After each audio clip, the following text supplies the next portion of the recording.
줄을 너희가 알지어다. 너희는 떨며 범죄하지 말지어다. 자리에 누워 심중에 말하고 잠잠할지어다. 여러 사람의 말이 우리에게 선을 보일 자 누구뇨 하오니 주께서 내 마음에 두신 기쁨은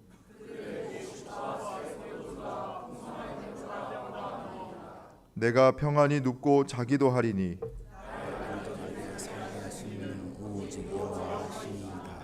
아멘. 하나님은 통회하는 마음으로 나오는 사람들을 물리치지 않으십니다. 이제 우리들의 죄를 뉘우치고 고백합시다.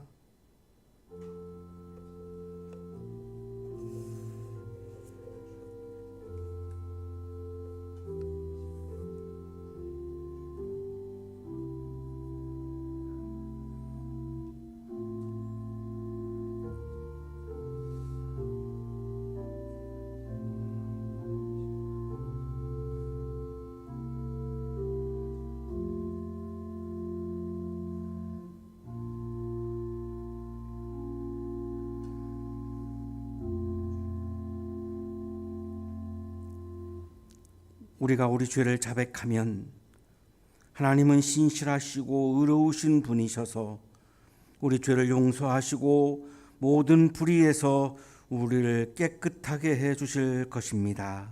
아멘.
기도하겠습니다. 새로운 생명이 탄생하는 봄날에 말씀으로 천지를 창조하시며 믿는 자들을 구원하시는 하나님을 경배합니다. 저희를 친히 찾아오셔서 이렇게 예배 드릴 수 있는 특권 주시고 주의 백성 되게 하심에 무한한 감사와 영광을 올립니다. 이 복잡한 세상의 환난과 고통 속에서도 저희를 붙드시고 보호하여 주시고 평강 주심에 또한 감사드립니다. 이 모든 것이 우리의 행위가 아닌 값없이 주신 주님의 무한한 은혜와 사랑임을 저희가 아울러 고백합니다. 그러나 우리 인간은 교만하여 인본주의 바벨탑과 물질만능 만몬주의와 하나님의 순리가 아닌 영리의 결혼관으로 소돔과 고모라의 죄를 다시 짓고 세속에 빠져 천지를 만드신 하나님의 계획을 망각하고 있으니 이를 회개케 하시고 불쌍히 여겨 주시옵소서.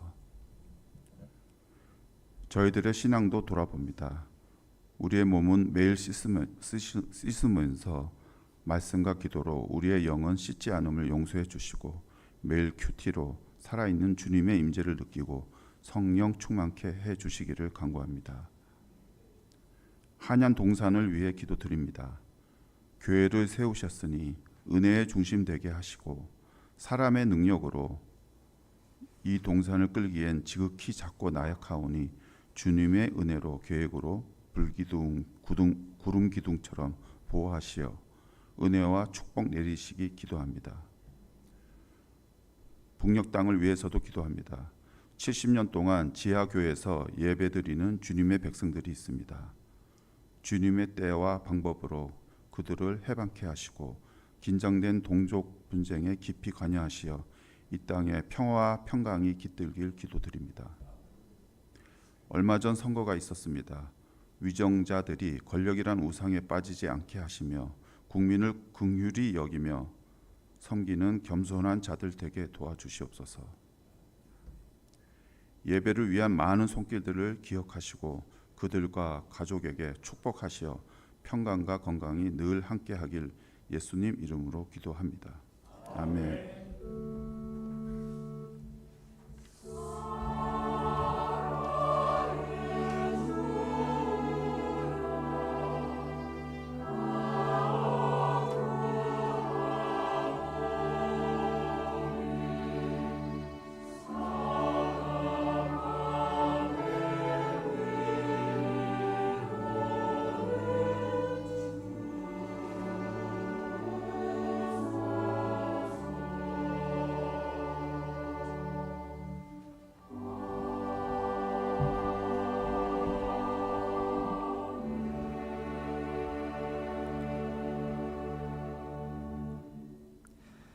2024년 4월 14일 누가복음 24장 36절에서 48절까지의 말씀입니다.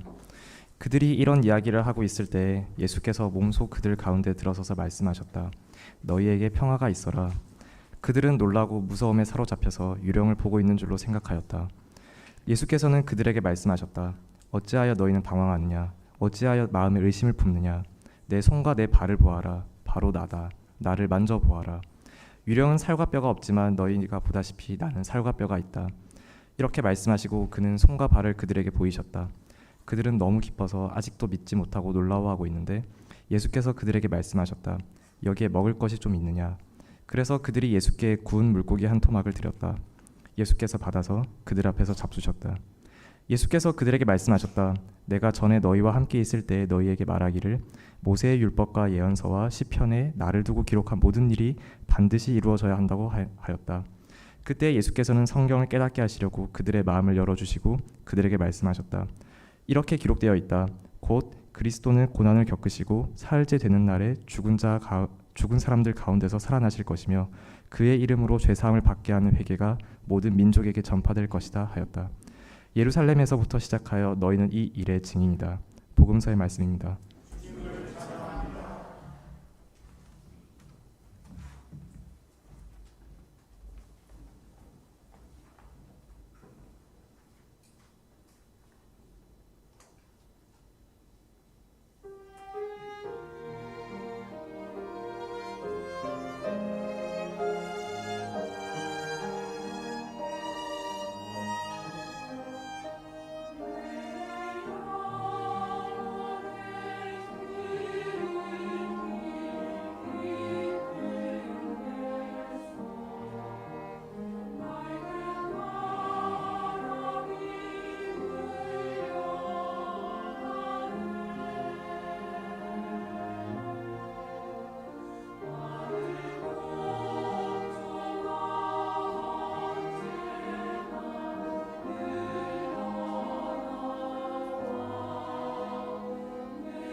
은혜로운 찬양해 주신 성가대원들에게 다시 한번 격려의 박수하겠습니다. 감사합니다. 옆에 계시는 분과 사랑의 인사 나누시겠습니다. 사랑합니다. 보고 싶었습니다. 오늘은 4월 둘째 주일입니다. 봄과 희망을 상징하는 노란 개나리가 아주 활짝 피었습니다. 이 개나리는 우리 한양대학교 교화이기도 합니다. 자리를 탐하지 않고 생명력이 강하고 그리고 사랑을 실천하는 그런 꽃이어서 우리 학교 교화이기도 합니다. 그리고 이제 겨울을 이겨내고 다시 또 봄이 시작되어지는 부활의 또한 꽃이기도 합니다. 예수님의 생애를 기억하기 위한 교회력으로는 오늘이 부활절 셋째 주일입니다. 부활절 셋째 주일을 맞이해서 부활하신 예수님의 생명이 여러분에게 가득가득하기를 간절히 빕니다. 오늘 부활절 셋째 주일을 맞이해서 오늘 부활 신앙에 관하여 함께 묵상하려고 합니다. 판넨베르크라고 하는 사람은 신학의 지적인 정직성을 매우 소중하게 여기는 굉장히 이성적이고 합리적인 그런 세계적인 신학자입니다. 세계에서 다섯 손가락 안에 들 정도로 굉장히 존경받는 인정받는 그런 신학자인데 이분은 예수님의 부활 사건은 역사적 사실이다 이렇게 강조합니다. 왜 이렇게 강조했냐면 몇몇 신학자들이 예수님의 부활은 꾸며낸 신화이다 이렇게 주장하는 분들이 있었습니다. 불트만을 포함해서 여러 신학자들이 그런 주장에 대해서 판넨베르크는 아니다. 부활은 역사적인 사실이다 이렇게 강조합니다. 부활한 자의 현현들이 원시 그리스도교 공동체의 일련의 구성원들에 의해서 현실적으로 경험되었던 것이지 나중에 전설적인 구성을 통해서 꾸며내어진 것이 아니었다. 꾸며낸 이야기가 아니라 이건 분명한 역사적인 사실이다. 그렇게 강조하는데 역사적인 사실이라고 강조를 하면서 여러 가지 이제 근거를 제시하는데 가장 눈에 띄는 근거가 고린도전서 15장 6절의 근거입니다. 그 후에 그리스도께서는 한 번에 500명이 넘는 형제 자매들에게 나타나셨는데 그 가운데 덜어는 세상을 떠났지만 대다수는 지금도 살아 있습니다. 예수님이 부활하셔가지고 이렇게 나타나시죠. 제자들에게 나타나셨는데 한 번은 500명이 넘는 사람들이 모여 있는 곳에 나타나셨습니다. 자, 이것이 꾸며낸 이야기라고 한다면 500명이나 되는 사람들이 같은 경험을 할 수는 없지 않느냐. 또한 500명이 똑같이 경험을 했는데 만약에 이것을 누군가가 꾸며냈다면 그 500명 중에 한 명이라도 이의제기를 할 거 아니냐. 이의제기가 하나도 없고 500명이 같은 경험을 한 것만 보아도 이것은 그 당시에 분명한 역사적인 사실이었다. 자, 그러나 그거를 아주 세밀하게 세세하게 기록을 하지를 않았기 때문에 우리가 그 상황을 잘 알 수는 없지만 역사적인 사실인 것은 분명하다라고 이 판넨베르크는 아주 굉장히 강조를 합니다. 역사적인 사실로서의 부활 사건, 예수님이 3일 만에 다시 살아나신 부활 사건이죠. 부활 사건. 이 부활 사건은 예수님을 부활 이전의 예수님과 부활 이후의 예수님으로 나누었습니다. 자, 부활 사건은 부활 이전의 예수님과 부활 이후의 예수님을 나누어 놓았습니다. 부활 이전의 예수님의 몸은 땅에 속한 몸입니다. 우리와 똑같은 이런 몸으로 사셨습니다. 부활 이후의 예수님의 몸은 하늘에 속한 몸입니다. 지금 우리와 같은 몸이 아닙니다. 부활 이후의 예수님의 몸은. 그래서 보이지 않는 거고 어느 한 공간에 이스라엘이라고 하는 공간에 제한을 받지 않고 전 우주에 계시고 존재하는 겁니다. 부활 이전의 몸과 같은 몸이라고 한다면 우리 눈에 보여야 하고 그리고 어느 한 곳의 공간의 제한을 받을 수밖에 없습니다. 하지만 예수님의 몸은 지금 시간과 공간의 제한을 받지 않죠. 전 우주 안에 계십니다. 그렇다면 부활 이전의 몸과 같은 몸이 아니죠. 부활 이전의 예수님의 몸은 자연적인 몸이죠. 부활 이후의 예수님의 몸은 신령한 몸입니다. 지금 이 두 가지 이 말씀은 이 바울이 고린도전서 15장에서 하신 말씀을 지금 우리가 함께 나누고 있는 겁니다. 부활 이제 복음서로 가면 부활 이전에 예수님은 방문을 열지 않고 방문을 잠궈 놨는데 이렇게 들어오시지 않습니다. 부활 이전에 예수님은 방문을 열고 들어오는 몸입니다. 우리와 똑같습니다. 자, 그런데 부활 이후에 예수님의 몸은 걸어 잠갔는데 방문을 열지 않고 들어오시는 몸입니다. 다르죠. 부활 이전의 몸과 부활 이후의 몸이 다릅니다. 부활 이전에 예수님의 몸은 제자들이 보고 단번에 알아보는 몸입니다.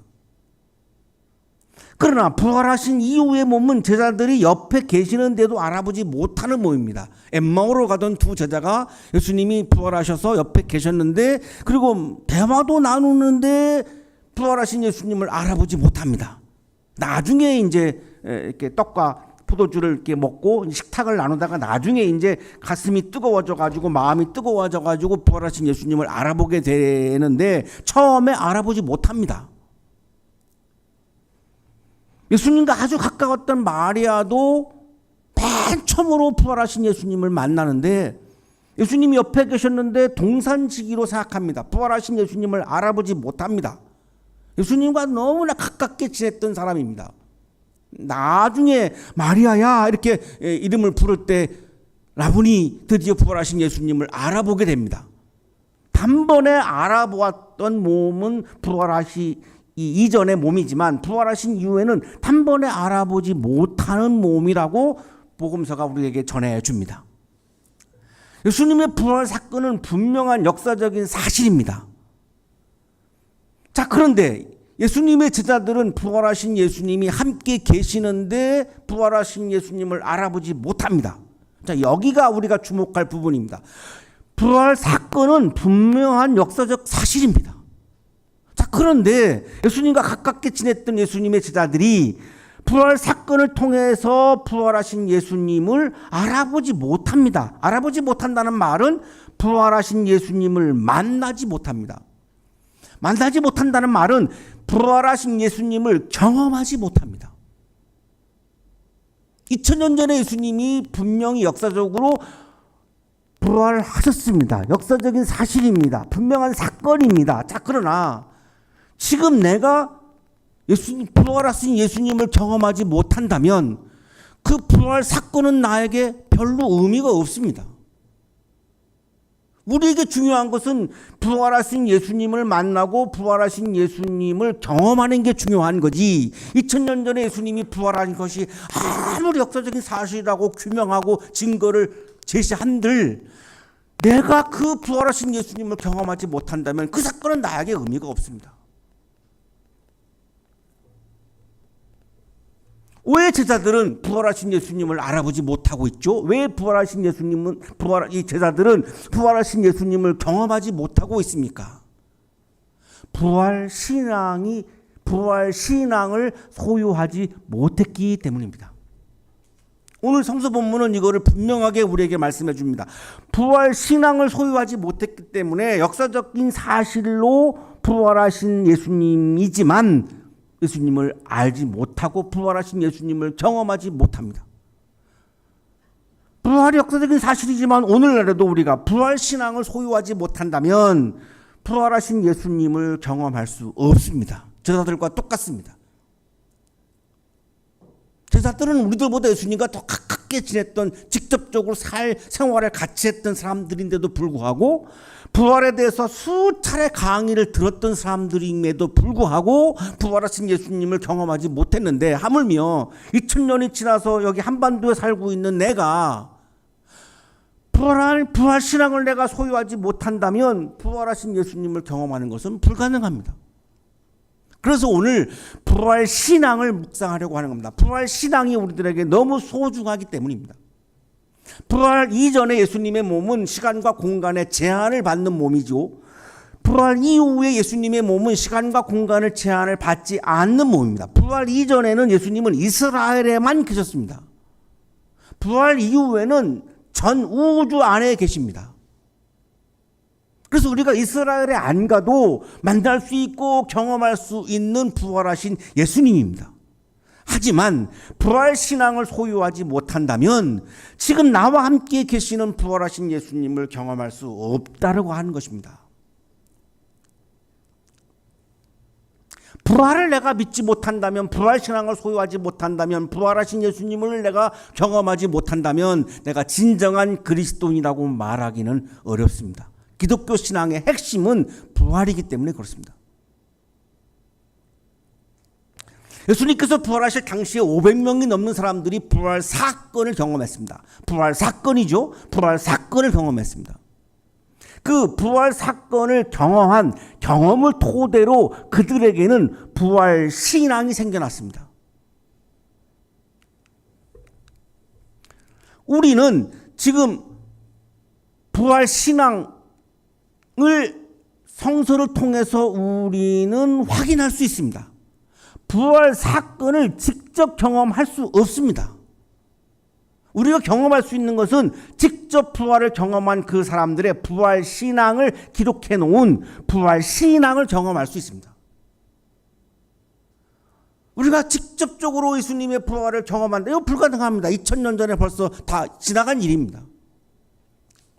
제자들은, 그리고 500명에 넘는 사람들은 부활 신앙을 소유함으로 예수님을 다 모든 것을 다 버리고 따랐는데 예수님이 십자가에서 죽으셨을 때 왔던 공허감, 예수님이 뭔가를 큰 일을 할 줄 알았는데 그냥 사라져버리고 부활한 이후에도 같이 안 계시고 사라져버린 데서 오는 고독감, 예수님을 죽인 사람들이 제자들 자기들도 죽일 거야 라고 하는 이런 죽음의 위협에서 오는 불안감, 이런 것들을 이 사람들은 부활 신앙을 통해서 이겨냈습니다. 그 부활 신앙은 부활 사건에서 온, 부활 사건을 경험했기 때문에 온 부활 신앙이죠. 그 부활 신앙이 성서에는 기록되어 있습니다. 비디오로 찍은 것이 아니기 때문에 우리가 그 부활하신 장면을 우리가 경험할 수 없습니다. 하지만 성서에 기록되어 있는 직접 부활을 경험한 사람들의 부활 신앙은 우리가 경험할 수 있습니다. 부활을 직접 경험한 사람들의 부활 신앙을 우리가 이어받아서 우리가 부활 신앙을 소유하게 된다면 부활 사건 이후에 전 우주의 영적인 몸으로, 하늘에 속한 몸으로 살아계시는 부활하신 예수님을 경험할 수 있습니다. 우리가 부활하신 예수님을 경험한다면 공허함과 고독감과 불안감을 이겨내고 죽음까지도 우리는 무서워하지 않고 두려워하지 않고 이겨낼 수 있는 삶을 살아가게 됩니다. 이거를 결정짓는 것은 부활 신앙입니다. 내가 부활 신앙을 소유하느냐 안 하느냐에서 오는 문제입니다. 오늘의 성서일과 본문은 예수님께서 제자들에게 부활 신앙을 소유하게 하려고 하시는 장면의 말씀입니다. 왜 그럴까요? 예수님이 제자들을 만났을 때 제자들이 부활을 믿지 않고 있는 것을 확인하셨습니다. 부활 신앙이 없다는 것을 확인하셨습니다. 너무나 중요한 부활 신앙을 소유하지 못하고 있는 게 얼마나 안타까웠겠습니까? 그래서 예수님께서는 부활 신앙을 제자들이 소유하게 하시려고 여러 가지 액션을 취하십니다. 오늘 그 본문입니다. 오늘 본문의 핵심은 예수님께서 부활 신앙을 갖게 하려고 하는 겁니다. 오늘 성서일과 이 본문을 우리에게 오늘 아침 주시는 목적도 우리로 하여금 부활 신앙을 갖게 하려고 주시는 말씀입니다. 왜 그럴까요? 우리가 부활 신앙이 없다는 걸 아시기 때문이죠. 너무 낙심하지는 않으셔도 됩니다. 예수님의 제자들도 부활 신앙이 없었는데 우리가 부활 신앙이 없는 건 너무나 당연할 수 있습니다. 이건 전혀 우리가 흠도 아니고 약점도 아닙니다. 부끄러운 것도 아닙니다. 그거 다 아십니다. 아시기 때문에 부활 신앙을 갖게 하려고 오늘 본문을 우리들에게 주고 계시는데, 부활하신 예수님이 제자들에게 나타나십니다. 11 제자가 모여 있었죠. 엠마오로 가던 그 두 제자 사건 이제 바로 이후입니다. 오셔가지고 우리가 지난주에 요한복음에서 이 본문을 읽었죠. 너에게 평화가 있어라 이렇게 말씀합니다. 공허감과 고독감과 불안감에서 막 떨고 있는 제자들에게 예수님의 첫 마디는 너에게 평화가 있어라. 샬롬, 에이레네 이렇게 말씀하신 거죠. 그리고 이스라엘 사람들이 샬롬이라고 인사하니까 이 샬롬이 그냥 인사한 거라고 이해하는 분들이 있지만 그렇지 않습니다. 누가복음에서의 이 샬롬, 평화의 이 개념은 구원의 환유적 표현입니다. 구원을 말하고 있는 겁니다. 너에게 구원이 있어라. 너희가 지금 직면하고 있는 공허감, 고독감, 불안감으로부터 구원되어서 하나님 나라의 기쁨이 충만하기를 바란다. 이렇게 지금 말씀하고 있는 겁니다. 굉장히 간절한 겁니다. 지금 예수님 입장에서는. 왜냐하면 제자들이 선생님을 잃어버리고 나서 찾아온 그 공허감과 고독감과 불안감이 엄청났기 때문에 벌벌벌 무서워서 떨고 있고 사람으로서의 모습조차도 가지고 있지 못할 정도였으니까 그것으로부터 구원되어서 정말로 행복하고 기쁘게 복되게 살기를 원하는 거죠. 그게 선생님의 마음이죠. 그래서 너에게 평화가 있어라 이렇게 지금 말씀하시는 거죠. 평화의 복을 지금 선언하고 계시는 거죠. 오늘 우리들을 향한 예수님의 마음도 마찬가지입니다. 여러 가지 이유에 의해서 우리가 공허감과 고독감과 불안감에서 살고 있습니다. 그러지 말고 그것으로부터 구원되어서 나는 네가 정말로 평화를 누리며 복을 누리며 기쁨을 누리며 하나님 나라 안에서 오늘도 하나님 나라 안에서 기쁨이 가득한 삶을 살기를 바래. 이렇게 오늘 아침 우리들에게 말씀을 주시는 겁니다. 우리를 향한 예수님의 마음이 그런 마음입니다. 너 왜 부활을 믿지 못해? 이렇게 질책하시는 게 아니라 하나님 나라의 기쁨이 가득하기를 바라시는 겁니다. 부활 사건이 역사적으로 일어났지만 예수님의 제자들은 부활 신앙을 소유하지 못했기 때문에 공허함과 고독감과 불안감을 이기지 못하고 벌벌벌 떨면서 지금 지내고 있는 것을 우리가 확인하고 있습니다. 부활 신앙을 소유하지 못하면 부활 사건 그 자체가 하나님 나라의 기쁨을 주기란 어렵다라고 하는 것을 우리들에게 보여주고 있는 겁니다. 제자들이 놀라고 무서워하죠? 왜 예수님을 무서워할까요? 왜 선생님을 무서워할까요? 유령을 보고 있는 줄로 생각했습니다. 부활을 못 믿은 거가 드러나는 거죠. 예수님의 부활을 믿었다면 예수님을 유령으로 생각하지 않았겠죠. 부활을 믿지 못했기 때문에 예수님을 지금 유령으로 생각하고 자기들 앞에 나타나신 그 유령을 막 무서워하고 있는 겁니다. 부활을 믿지 못하고 부활 신앙을 소유하지 못한 것이 분명하죠. 그걸 간파하신 예수님이 어찌하여 너희는 당황하느냐, 어찌하여 마음에 의심을 품느냐. 무슨 말씀이죠? 왜 부활을 믿지 못하느냐, 왜 부활 신앙을 소유하지 못하느냐. 내가 죽기 전에 여러 차례 부활에 대해서 내가 강의를 했지 않느냐. 그런데 왜 너희들은 부활을 믿지 못하고 이렇게 공허함과 고독감과 불안에 휩싸여서 왜 이렇게 인간다움을 잃어버리고 행복을 잃어버리고 기쁨을 잃어버리고 지금 이렇게 너희들이 지금 살고 있느냐. 왜 마음에 의심을 품느냐, 왜 부활을 믿지 못하느냐. 이렇게 말씀하는 거죠. 자, 그러면 예수님께서, 선생님께서 어떻게 해야 됩니까? 부활을 믿게 해주고 싶은 거죠. 부활 신앙을 소유하게 해주고 싶은 거예요. 자, 그래서 드디어 부활 신앙을 소유하게 하시려고 하시는 예수님의 액션입니다.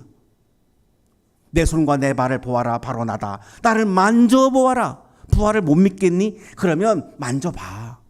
만져보고 부활 신앙을 소유해.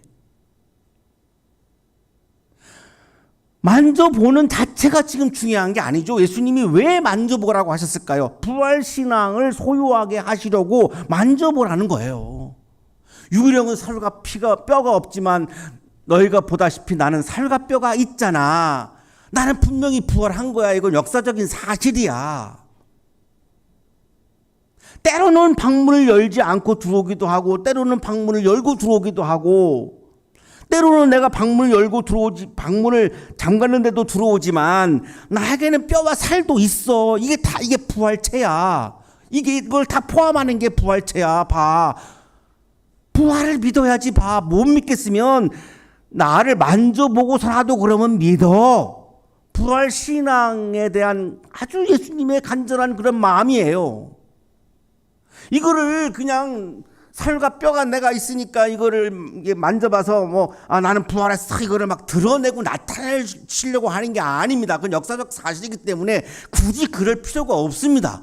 이 사람들은 부활 사건을 직접 경험한 사람들이기 때문에 굳이 그럴 필요가 없습니다.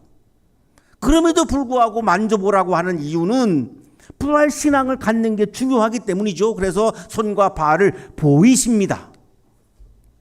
이거를 몰트만도 패터슨도 영적인 몸이라고 부른 겁니다.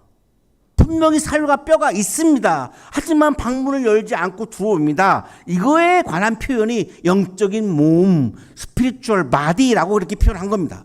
어떻게 표현할 도리가 없거든요. 신비로운 이 부활체에 대해서 딱히 표현하기가 어렵습니다.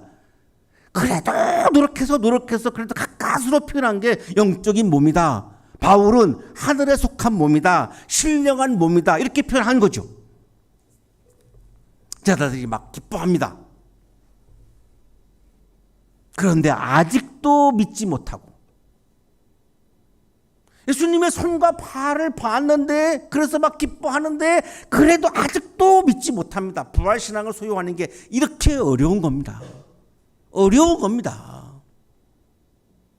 내가 부활신앙이 없다고 자책 안 하셔도 됩니다. 현장에서 직접 부활하신 예수님의 손과 발을 본 제자들을 보고서도 부활신앙을 갖지 못하는데 하물며 우리가 부활신앙을 갖는다라고 하는 것은 쉽지 않은 거죠. 당연한 겁니다. 믿지 못합니다. 예수님 포기하지 않습니다. 부활신앙을 소유하는 게 중요하니까 그 다음 또 액션을 취합니다. 먹을 게 있느냐? 예수님이 먹는 걸 탐하셔서 그러는 게 아니죠. 예수님이 막 너무 배가 고파서 막 그러시는 것도 아니고요. 왜 먹을 것이 좀 없느냐 이렇게 말씀하실까요? 제자들과 함께 식사를 함으로 부활신앙을 소유하게 해주고 싶은 거죠. 제자들이 예수님과 같이 밥을 먹으면 만내 부활하셨네? 라고 믿을 것 같아서 같이 식사를 하시는 거예요. 제자들이 구운 생선 한 토막을 드립니다. 우리로 말하면 아마 고등어 구이 정도 될 것 같아요. 아주 이렇게 흔한 거, 막 비싼 게 아니라 아주 그냥 가장 흔한 거.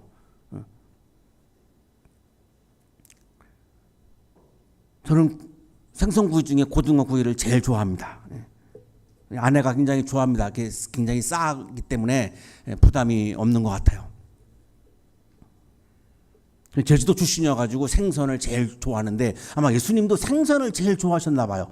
그 많은 음식 중에 먹을 게 없냐 그랬더니 생선 구이를 이렇게 드린 거 보면 아마 예수님이 평소에 생선을 가장 좋아했던 음식이 아니었는가 그런 추측이 드는데요. 예수님께서 생선 구이를 드시죠. 제자들 앞에서 드십니다.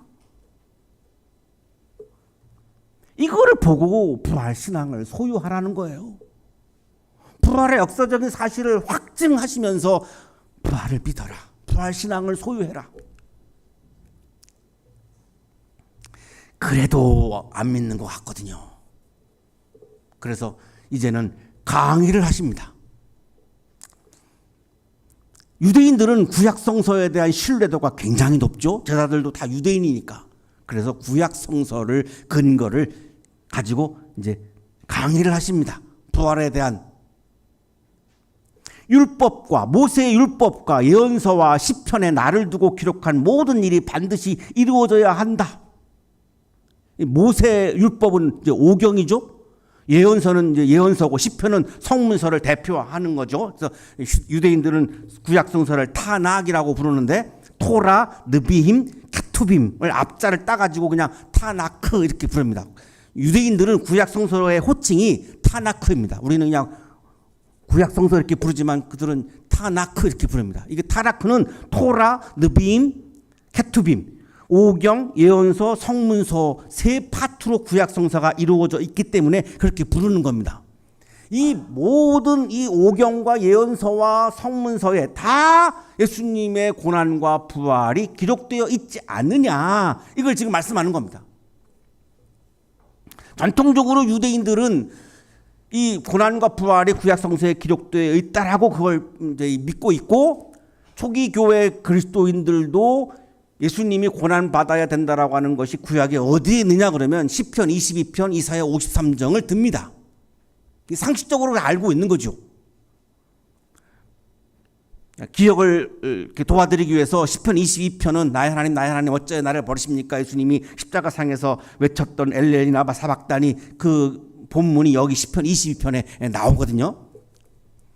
이사야 53장은 실로 우리가 받아야 할 고통을 대신 받고 우리가 겪어야 할 슬픔을 대신 겪었다, 유명한 본문이죠. 이 본문들이 예수님의 고난을 말씀했다라고 그렇게 유대인들은 생각을 합니다. 그리고 부활도 호세아 6장 2절에 나타나 있다라고 그렇게 이해를 합니다. 이틀 뒤에 우리를 다시 살려주시고 사흘 만에 우리를 다시 일으켜 세우실 것이니, 이틀 뒤에 우리를 다시 살려주시고 사흘 만에 우리를 다시 일으켜 세우실 것이니, 예수님에 대한 부활이 구약성서에 기록되어 있다고 그렇게 이해를 하고 있는데, 이거를 떠올리는 거죠. 이걸 갖고 지금 예수님이 제자들에게 강의를 합니다. 봐라, 구약성서에도 분명히 기록되어 있었고, 너희들이 지금 손과 발도 보았고 나랑 같이 밥도 모았고, 그래도 부활을 못 믿겠니? 그래도 부활신앙을 소유하지 못하겠니? 자, 이제는 부활신앙을 소유했니? 자, 그러면 나가서 부활을 전해라. 부활의 증인이 되어라. 이렇게 말씀합니다.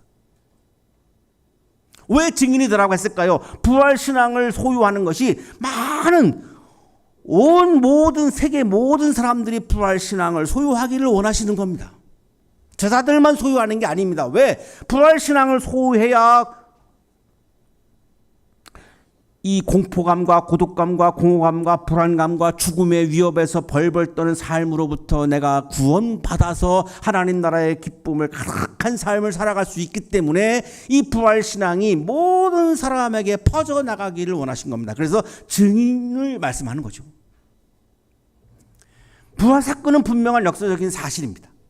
그러나 부활신앙을 소유하지 못하면, 부활하셔서 현재도 전 우주에 살아계시는 부활하신 예수님을 내가 경험할 수가 없습니다. 우리에게 중요한 것은 부활신앙을 소유하느냐 소유하지 못하느냐, 이 문제입니다. 부활 사건이 역사적인 사실이냐 아니냐, 이 논쟁은 아무런 의미가 없습니다. 이제는 분명한 역사적인 사실이기 때문에 그거를 논쟁하는 것은 우리에게 아무런 의미가 없습니다. 그게 중요한 것이 아니라 부활신앙을 내가 소유하느냐 못하느냐의 문제입니다. 예수님은 그것을 위해서 손도 보여주시고 발도 보여주시고 생선도 드시고 구약성서를 강의까지 하시고, 제발 너희들이 세상에 나가서 부활신앙을 사람들이 가질 수 있도록 부활의 증인이 되어라고까지 그렇게 간곡하게 말씀을 하는 거죠. 왜? 부활신앙을 소유해야 죽음도 이길 수 있기 때문에요. 살면서 우리에게 찾아오는 공허감과 고독감과 불안감, 존재의 위협에서 오는 불안감들을 내가 수도 없이 맞닥뜨리지만, 그럼에도 불구하고 거기에서도 내가 그거를 두려워하지 않고 무서워하지 않고 그것들을 내가 이겨내고 하나님 나라의 기쁨을 지금 여기에서도 내가 누리며 살 수 있기 때문에 예수님은 부활신앙을 소유하기를 간절히 원하고 계시는 겁니다. 신약주석가 마크스 보그는 부활 사건은 역사적 사실이고 부활신앙을 소유할 때 죽음도 이길 수 있다라고 말합니다. 부활의 사실성은 예수가 진짜 하나님의 아들임을 증명한다. 부활은 예수 자신뿐 아니라 예수를 믿는 모든 이가 죽음을 물리친 사건이다. 우리를 가장 힘들게 하고 불안하는 게 뭐겠습니까? 죽음이죠. 그러나 부활신앙은 죽음도 이기게 한다라고 하는 겁니다. 죽음도 이기게 한다라고 한다면 그 다른 것들은 다 이겨낼 수 있는 거죠. 디트리 보네퍼는 부활신앙을 소유했기 때문에 죽음을 두려워하지 않고 죽음을 이겨냅니다. 1945년 4월 9일 폴로셈 미르쿠 수용소에서 처형되기 위해서 끌려 나올 때에 다음과 같은 말을 하면서 동료 죄수들과 작별을 합니다. 이것은 마지막이지만, 부활 이전의 나의 삶으로서는 이것은 마지막이지만, 나에게는 영원한 생명의 시작이다. 부활 이후의 차원에서는 나는 이제 또한 새로운 시작을 하고 있다. 이것은 마지막이지만 나에게는 영원한 생명의 시작이다. 부활 이전의 삶으로서는 마지막이지만 부활 이후의 삶으로서는 오늘이 새로운 시작이다. 조금도 두려운 표정 없이 웃으면서 미소를 지으며 보네퍼는 동료들과 작별을 하고 처형장으로 갑니다. 그는 분명히 부활 신앙을 소유한 사람이었습니다. 부활 신앙을 소유하는 것이 불가능하지 않다라고 하는 것을 우리에게 보여주고 있는 거죠. 사랑하는 한양 가족 여러분, 부활 신앙을 소유한 사람은 부활하신 예수님을 경험할 수 있습니다. 부활 신앙을 소유한 사람은 죽음을 이길 수 있습니다. 부활 신앙을 소유한 사람은 부활의 증인이 될 수 있습니다. 부활 신앙을 소유하셔서 죽음까지도 이기시고 어떠한 위협 앞에서도 굴하지 않고 하나님 나라의 기쁨이 충만한 가운데 오늘도 기뻐하며 살아가시는 여러분의 삶이 되시기를 간절히 축원합니다.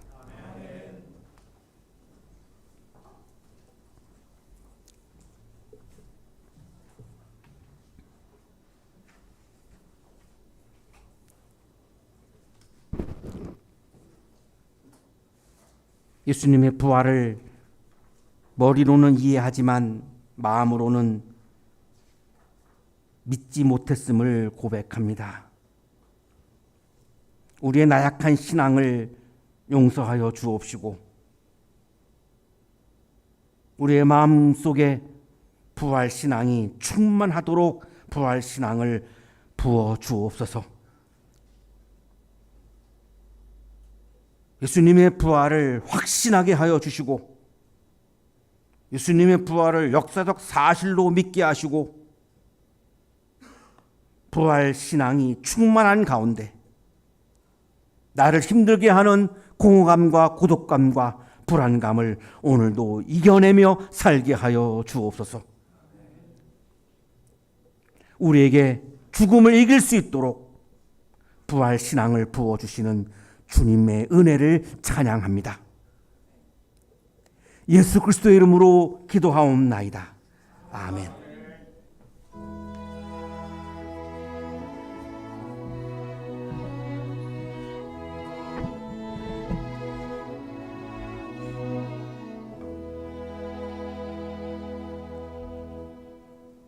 자, 교회 소식을 전해드리겠습니다. 오늘은 부활절 셋째 주일입니다. 다음 주일은 부활절 넷째 주일로 해당 성서일과 본문은 사도행전 4장 5절에서 12절까지의 말씀입니다. 자, 이 본문을 가지고 담임 목사님께서 예수 그리스도의 이름을 힘입어서라는 제목으로 설교해 주실 텐데 주중에 성서 본문 묵상하시고 예배에 참여해 주시기를 바랍니다. 자, 오늘 렉시오 디비나 거룩한 독서 모임은 12시 40분부터 세미나실에서 진행합니다. 청년교회 모임은 신교실에서 식탁교제와 함께 진행합니다. 우리 청년회장 안내에 따라서 함께 자리해 주시기 바랍니다. 한양대학교 총동문회 명예회장이신 손용근 장로님께서 우리 한양대 발전을 위해서 우리 교회를 통해 부활절 감사헌금을 보내주셨습니다. 우리 항상 한양학원과 대학교의 발전 위해서 기도해 주시는 손용근 명예회장님께 감사를 드립니다. 교우 소식을 전해드리겠습니다.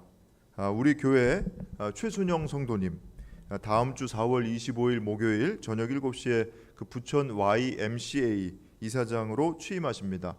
작년 2월쯤에 부천 YWCA 회장직 임하셨던 걸로 기억하는데 이제 새로이 자리로 옮기셔서 건강한 사회 이룩하실 때 하늘의 은혜와 힘이 더해 줄 수 있도록 우리 교우 여러분들 기억나실 때 기도해 주시기 바랍니다. 우리 취임하시는 최순영 성도님께 격려와 축하의 박수 보내드리겠습니다. 네, 축하드립니다. 자, 교회 소식과 교회력 성서일과 4월 예배 안내 주보를 참조하시면 되겠습니다. 이상 교회 소식 알려드렸습니다.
거룩하신 하나님, 오늘 우리들에게 부활 신앙을 부어 주셔서 죽음도 두려워하지 않고 세상을 이기고 우리의 존재를 위협하는 모든 것들을 이기며 기쁨이 가득한 삶을 살 수 있도록 인도해 주시니 감사드립니다. 감사의 마음을 찬양과 예물에 담아 올려 드리오니 기쁘게 받아주시고 예물과 찬양을 드리는 손길 위에 크신 은혜를 부어 주옵소서.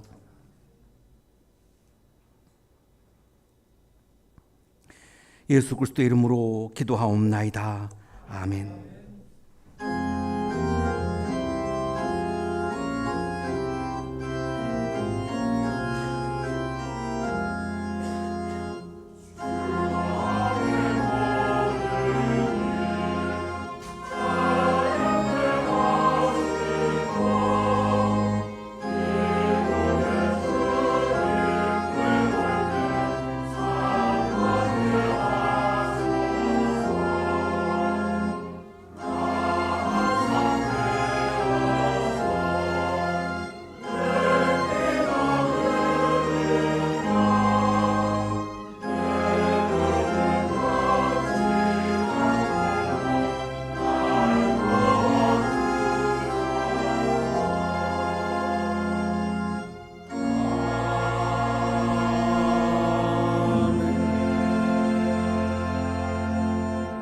이제는 우리에게 하나밖에 없는 생명까지도 아낌없이 사랑으로 나누어 주시는 예수 그리스도의 은혜와 오늘도 우리에게 말씀을 주시는 하나님의 사랑하심과 생명의 기운을 주시는 성령의 역사하심이 부활 신앙을 우리의 마음에 가득가득 채우고 세상을 향하여 힘차게 나아가는 우리 모든 한양 가족들의 삶 속에 지금부터 영원토록 함께 하시기를 간절히 축원하옵나이다.